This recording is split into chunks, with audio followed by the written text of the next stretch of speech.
If you want pro level mixes, you need to set up your sessions like a pro. A messy session becomes a messy mix can be impossible to deal with, and somebody said I should actually get my assistant to walk through how he sets it up for me. So today Ethan is going to show you how he sets up my mixes, and in the description below you can access the same checklist he uses for my projects, and there's no email, it's just a direct link. You just click on it, there's a Notion template, and you can just read exactly what he does as you watch the video. I'm going to hand it over to Ethan now, and at the end I will answer some frequently asked questions people have about my gain staging, wet or dry stems, and just generally my mix session workflow. What's up, y'all? My name is Ethan. I'm a mix engineer and music producer from Pennsylvania in the United States. And today I'm going to be showing you how I set up a mix session for Nicholas DiLorenzo. So the first thing, as you can see on this checklist, is to create a folder using the Mac Automation program. So I have this already in here, and typically I label it by the invoice number and client name. Since this is just an example, I'm just going to put 1, 2, 3, 4 and leave client name there. All right, the next thing we're going to do is take our downloaded stems and put them into the stems original subfolder. We're going to click on one of these audio files to check the sample rate and bit depth. So we see here that the sample rate is 48 kilohertz and the bits per sample is 24. So now when we try to open up a Pro Tools session, we can use those same parameters, a sample rate of 48 kilohertz and a bit rate of 24 bits. We're going to name the session 1234 client name, same as the folder. And then when we create it, it'll prompt us for a location, so we'll put this into the project sessions folder. Once we have this done, we are going to take our stems and place them into the session. All right, now that we have our stems in, we are going to do what's called a null test. A null test is going to help us figure out which stems we're missing, if any. With conviction, this rhythm, it's pulling me. Yeah, we bump into that rhythm. Okay, so it's not canceling out completely, but I do notice that there are some things canceling out. So there are two possible things that are happening if they're not completely canceling each other out. Number one is that we could be missing stems. So I want to listen back to whatever is happening in the reference mix or whatever I hear in general when this is happening and see if we have those files. Most of the times, though, in my experience, we actually do have the files, but because of the master bus processing or whatever is going on, it'll just sound different on the reference mix than on the rest of the tracks. And I actually know for a fact that we have all the correct files for this because I've done this mix prep already. So we're just gonna move on forward. Now, normally I would do the reference mix first and then compare it to the group stems, because there are group stems in here. And then I would do group stems with the individual tracks. But this one is just a little different. There's some things that we aren't using. Like, we don't have individual bass tracks, we have a group bass track. So I'm not really gonna worry about it for this one. But normally I would be going in depth, comparing, the reference mix to the group stems and each group stem to the individual stems in that group. Next thing I would typically do would be to rename these stems using their group name at the beginning. But a great thing about this session, I guess, is that they're already labeled very well. As you can see here on this vocal, it says BGV jazz vocal, jazz chorus vocal. The BGV is already there, so I know it's a background vocal. I don't have to worry about that. Either the producer did that, or maybe Nicholas saw these files first, listened to them, and then did it. Either way, I'm not going to worry about doing anything to add on to that. We are just going to export these files. We're going to take it to Project Assets and Stems Approved, and export. For the second session, we are going to go to the mix template that Nicholas uses. So I double click on that. And I'm going to label this 1234 underscore song title. And as you can probably guess, normally when I do this, it's the invoice name underscore the actual song title. And again, we want to make sure we're using the right sample rate, so 48 kilohertz and a bit depth of 24. And we'll create this session, put it in the project sessions folder. Now, there's a note here on the checklist that is really important for Pro Tools users. So if you use Pro Tools, please make sure you do this. Here you can see, after creating a new session and labeling it, you're going to want to go to Preferences, Processing, and automatically copy files on import. Make sure that's enabled, because that way your files, when they come into your session, they will automatically be copied in the session.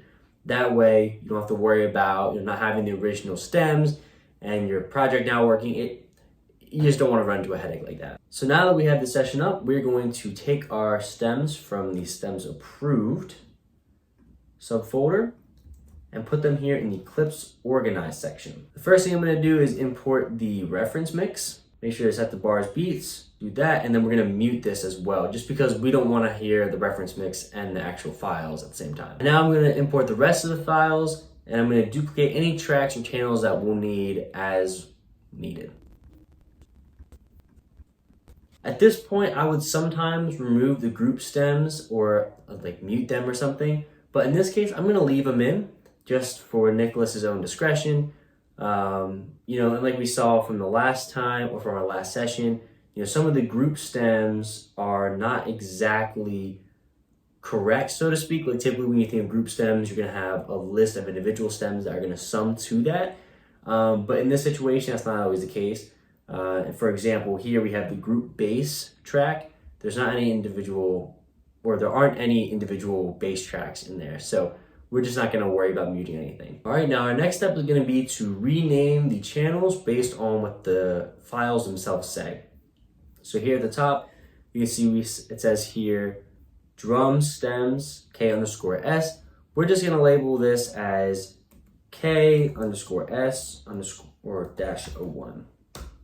That way, when Nicholas sees this, he'll know what the file is and doesn't have to worry about actually double clicking on it just to see what the file name is.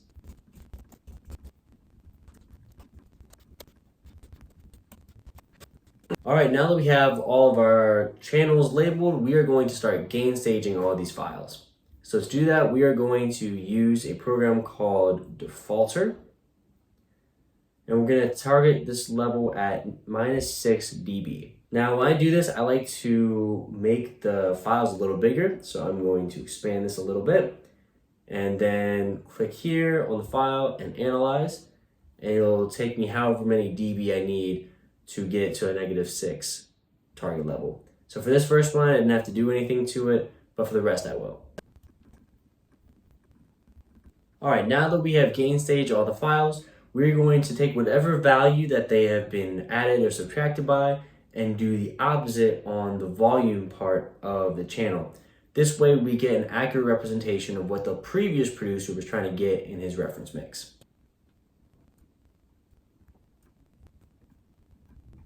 We can move on to the next step, which is going to be the strip silence. So we're going to press Command U as a shortcut, and I'm going to zoom in here a bit on this effects channel. I always like to start with the effects because it just tends to work better that way. I'm going to zoom in here, and you can see here that it's not quite ending where it should. So I'm going to adjust the end pad a little bit, give it some space, and I'm also going to adjust the start pad and the threshold. We'll zoom out and strip. And we'll do this for the rest of these, making any adjustments to the start and end pads as necessary. All right, so the next thing we're gonna do is add a tempo marker in here. We're gonna do that by going up to here where it says minute and seconds, and we're gonna change that to bars, beats, and add a tempo. We're going to change this to 112 because that's the BPM of the song. And we're also going to change the view to bars and beats. The reason we do that is so that it's easier to put markers down for the sections, which we're about to do.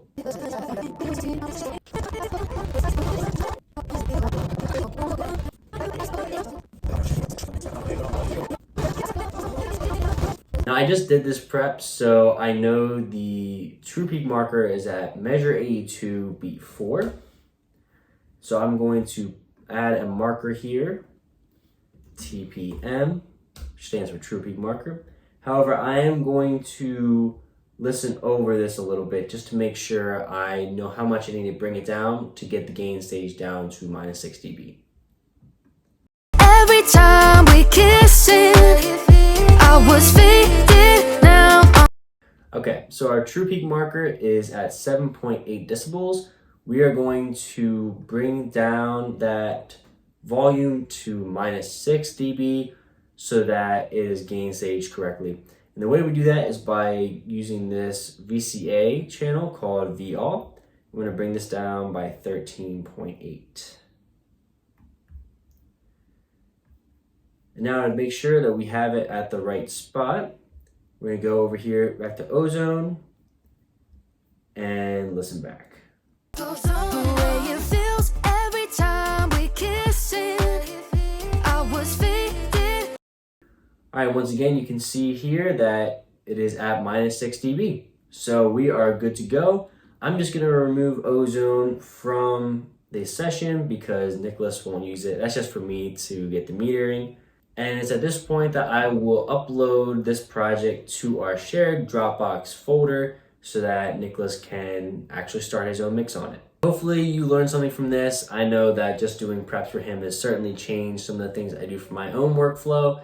So hopefully you got something positive out of it. So you probably saw Ethan use this plugin here, Defaulter, to get each of these regions to -6 decibels true peak. And you're probably wondering, why true peak? Why not average volume, or why not -0 or -12 or whatever it might be? Now, I have a very specific reason for this.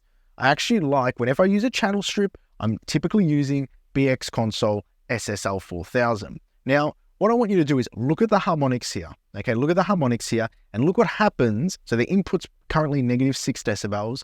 Look what happens to those harmonics when they go below that. They disappear.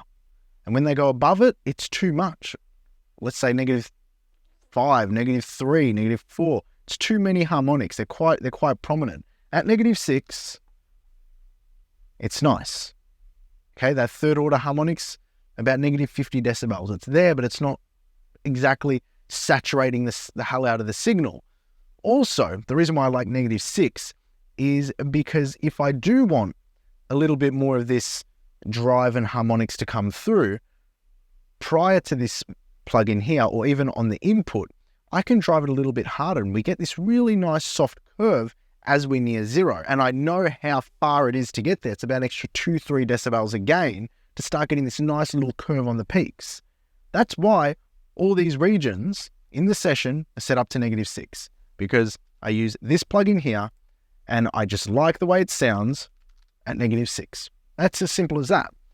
But then he also did another thing, and this is one cool feature of the way I set up my mixes here, is he's pulled this fader down, the VCA fader for all the channels, so it meters at -6 decibels on the output of the mix. And the reason for that is I usually have a clipper at -6. So that way, as I start driving elements into the clipper, they start to saturate as well. Now, I don't do that on purpose. I don't start to push elements into the clipper on purpose, but I know that's my ceiling. So as I go to embellish things, I can hear if something's getting a little bit too hot or a little bit too crunchy or a little bit outside the realm of where I want to have things sitting. It's an auditory thing. Usually this clip actually stays on because I don't drive it so hard, but it's just a workflow decision that I have. Finally, you probably would have noticed the stems I was using are all wet stems. I don't work from dry stems, especially when I'm working with producers. If a producer has a particular sound, they've worked with the artist, they've worked with other people on the project to develop and design that sound. I don't want them taking those reverbs off, those delays, that particular compression. I want it to feel the exact same way it did on the production floor. Okay, so when they're in that recording room or that production room and they're writing it and they're feeling and they're vibing it, I want to take that into the mixing session and then embellish it forward. Now, those are the typical 3 questions I get asked. Why -6 on the mixes, on the mix channels? Why -6 on the mix bus? Why wet stems? Those are my answers. Now, this whole template is the main driver. I've got all the VCA faders. I've got my parallel channels all set up. It makes it very easy for me to mix. If you would like to get this template, I'm going to leave a link in the description below. You can go check it out if you would like it. There you can go get it. And until next time, take care.